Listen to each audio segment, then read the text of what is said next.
I saw a piece that producer Joe sent me yesterday from Joseph Stoloskin from Prager University.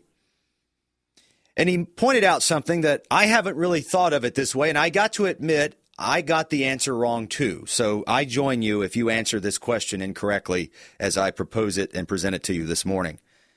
But I get it in a big and profound way as I heard the explanation. He said that parents and grandparents are praising their kids for the wrong things.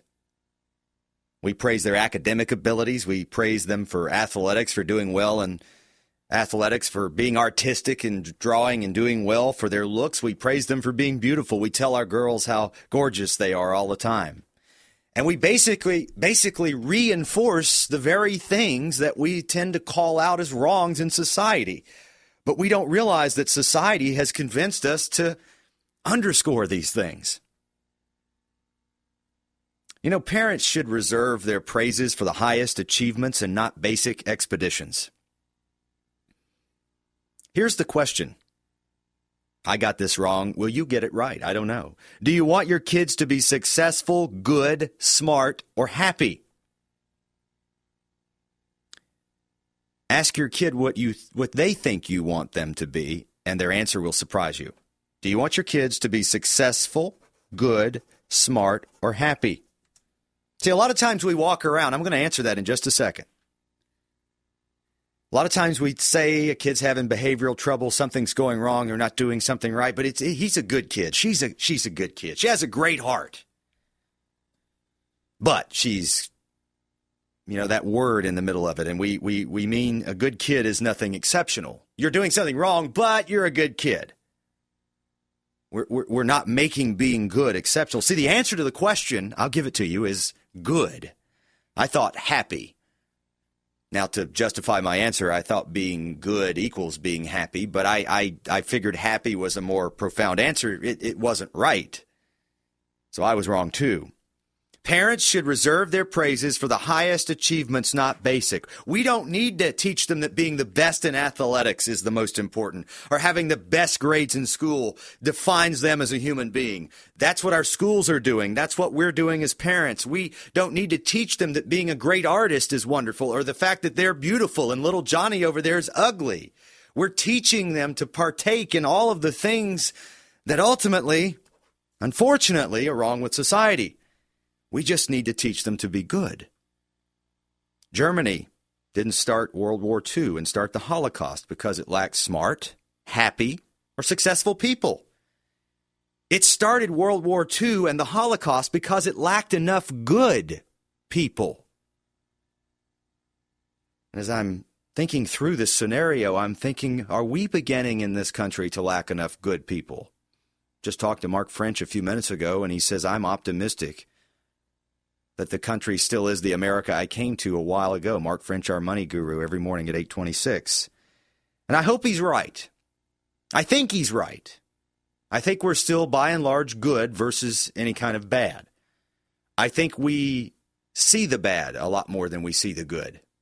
I think that's the problem. And if we continue to see the bad and not the good, then we'll become bad. See, that's the same as now. It's not bad to be a top athlete. In fact, it's a great thing if you're good. It's not bad to be a straight A student if you're good. But if you cheat to get straight A's, that's not good, and being a great student isn't good. If you are taught that you should be judged in life because of your looks, all this plastic surgery and all these different things, if you're not first good, that does you no good. What's an example, then, of being good? How about if someone lost their iPhone and you, instead of keeping it for yourself, were to say, hey, I got to find the owner of this iPhone. There's probably something in here. But a lot of people in society today go, free iPhone. Whoa, it's my lucky day. I'm smart because I picked it up. I'm happy because I got it for free. And I'm successful because I didn't have to pay for it. But I wasn't good. What if there was an elderly person on a bus or a subway or train somewhere and you had the last seat available and you gave it to them? What if you stopped to help someone learn the right way to do something that's struggling?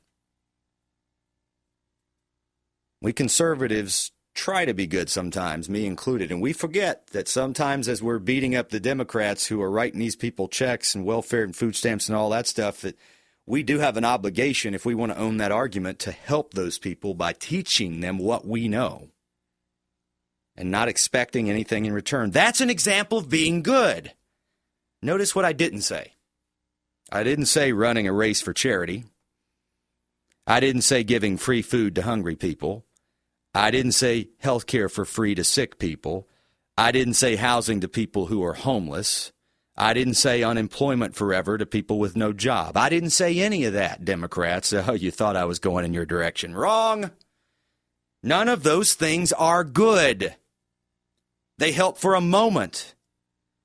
They don't take what you have, your abilities, your intuition, and your knowledge, and impart that ability to someone else for the rest of their lives.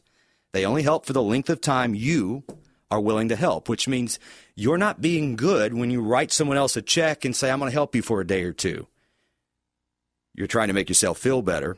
Mostly, well, everybody does this. We all do it to some extent. We feel bad about something. We want to make ourselves feel good because we feel bad. We write a check. But we don't really ever love anyone else. And how do you spell love in business and life? It's T-I-M-E, time, give your time. But we give a little help and then it ends. It's over. We feel better. We felt bad. We need to feel better. Democrats are the worst for this, but conservatives do it too. And then we've done one other thing we don't even realize we're doing. Welfare, food stamps, Section 8, health care, Obamacare, whatever you want to call it. Then we make all of these people our slaves and we are their ruler.